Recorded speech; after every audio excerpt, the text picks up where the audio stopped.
물가를 따라 가지런히 늘어선 집들 사이로 바람이 불어옵니다. 마치 시간이 멈춘 듯 모든 것이 천천히 흘러가는 착각을 불러일으킵니다. 밖에서는 차들과 사람들이 수없이 오고 가지만 이것은 아랑곳 없이 마치 자신들만의 시간 흐름을 고수하는 듯합니다. 이것은 바로 베니스 운하 역사지구입니다.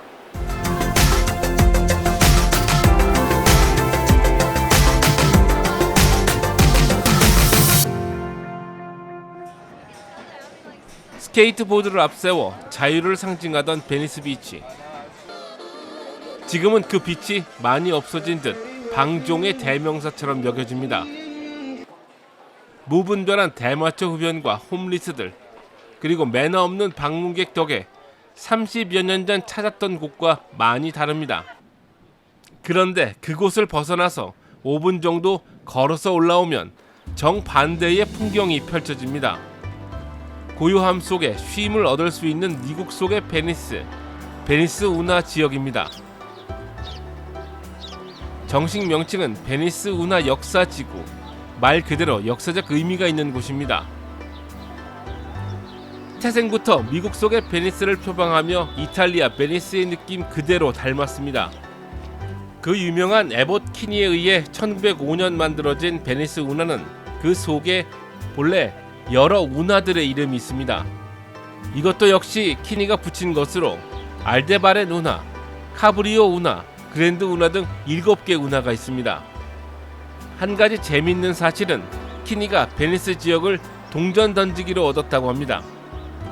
1920년부터 사람들이 몰리더니 자동차도 많아져 운하를 일부 메꾸고 도로를 만드는 등 그 첫 의미가 퇴색한 채 몇십 년을 방치돼 있었습니다. 환경 자체가 나빠진 채로 말입니다. 70년대 말부터 본격적인 운하 재건 프로젝트가 발동됐는데 당시 많은 지역 주민들의 호응을 얻어냈습니다. LA 정부와 연방 정부의 자금 협조를 발판 삼아 공사에 착수했고 지금의 모습을 이루는 골격을 완성합니다. 하지만 그 후에 각종 난관에 부딪히면서 주춤하다가 1993년에 와서 마무리됩니다. 2023년이면 재건 30주년을 맞게 됩니다. 베니스 운하협회 BCA가 형성되고 나서 수십 년째 이 지역의 환경을 관리해오고 있는데 수질을 엄격하게 관리하고 각종 수목들을 구입해 미화에도 신경 쓰는 등 크고 작은 일을 한다고 합니다. 베니스는 LA와 남가주 지역의 주요 관광 자원이어서 2019년 기준으로 1,600만 명의 방문객이 왔습니다. 이 가운데 700만 명이 35살 이하의 여행객이었다고 합니다. 물론 여행객들이 이 운하는 그냥 지나칠 수는 없죠. 저희가 방문했던 날이 4월 어느 달 점심때입니다. 조용히 구경하고 조용히 촬영하고 또 조용히 담소를 나누며 걷는 이들이 많습니다. 이곳에 들어오니 마치 시간이 천천히 흐르는 듯합니다.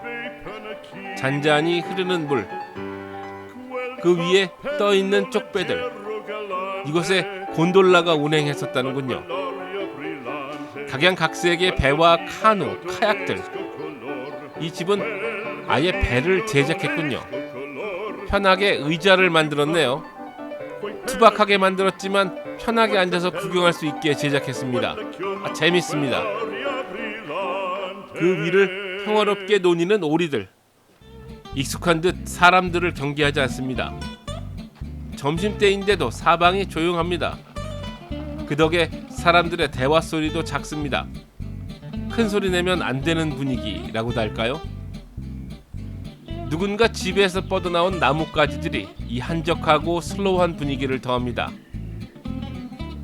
무슨 일을 시키든 달팽이같이 느려 터지고 대낮에도 살쾡이처럼 잠만 자니 꿀도 못 만드는 벌을 우리 집에다 놔둔 셈이지라는 베니스의 상인 속 대사 한 줄기가 생각납니다.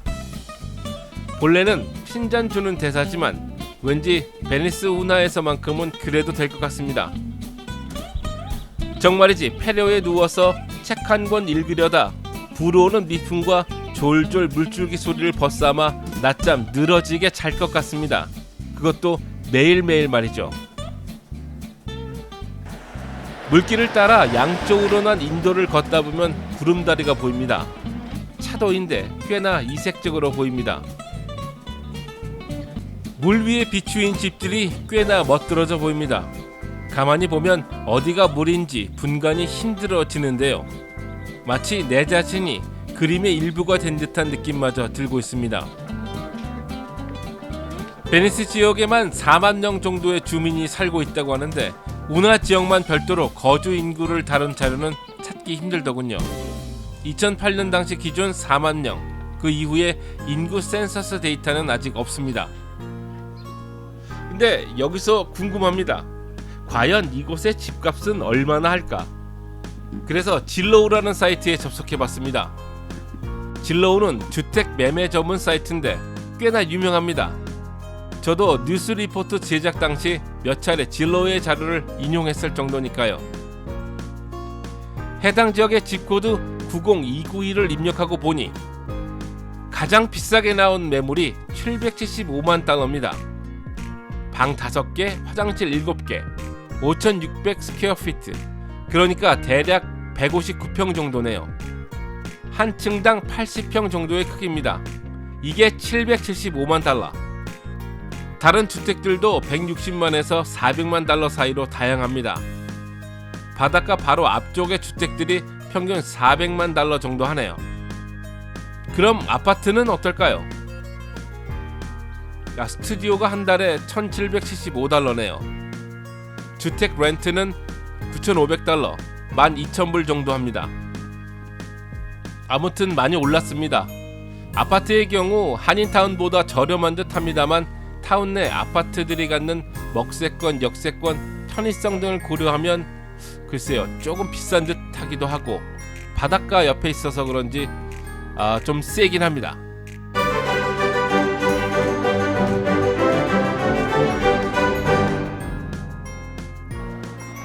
이런 생각 저런 생각을 하면서 근 1시간 반 정도를 걸으니 배가 고프군요. 점심을 먹으려 베니스 비치 프로메네이드로 나왔습니다. 역시 에버트 키니에 의해 만들어진 2.5마일 4km 인도로 바다를 앞에 두고 상가들이 들어서 있습니다. 이것을 재정비한 사람이 고 장성균 회장으로 알려져 있는데요. 베니스 비치 상공회의소 회장을 역임한 그를 기리기 위해서 한인타운 교차로가 장성균 스퀘어로 명명된 바 있습니다. 기억에 남는 것은 저 바닷가에서 모래밭을 콘크리트로 만들고 거기다 건물을 짓고 지금 장사를 하고 있습니다. 다들 모두가 다 하고 있는데 그것이 제일 기억에 남습니다. 프로메네이드를 따라 올라와 한 식당에 자리를 잡고 앉았습니다. 밖으로 보이는 베니스 비치의 모습이 사뭇 새롭습니다. 주문한 음식은 햄버거와 해산물 요리입니다.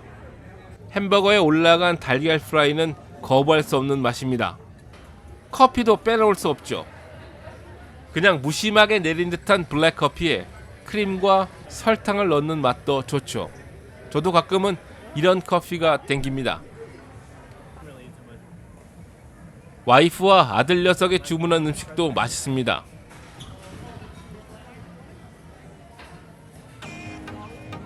다 먹고 나와서 바닷가를 둘러봅니다. 70년대 스케이트보드의 전설인 디보이스가 태동한 베니스 비치답습니다. 그룹으로 모여 댄스하는 팀들도 있네요. 물론 베니스 비치와 그 주변에서는 마리화나 냄새가 진동합니다. 캘리포니아가 합법이어서 뭐라 할 수는 없지만 가족들도 많이 찾는 곳에서 좀 조심할 수는 없는 걸까요? 매너 없는 사람들은 어디에나 있지만 좀 너무 심합니다. 아이들도 다니는데 말이죠. 물론 시간이 지나면서 좋아지겠거니 합니다. 모두가 찾는 베니스 비치 아닙니까? 방종이 아닌 책임 있는 자유와 매너가 다시 깃들기를 바라면서 오늘 순서 여기까지 합니다. 끝까지 함께 해주셔서 고맙습니다.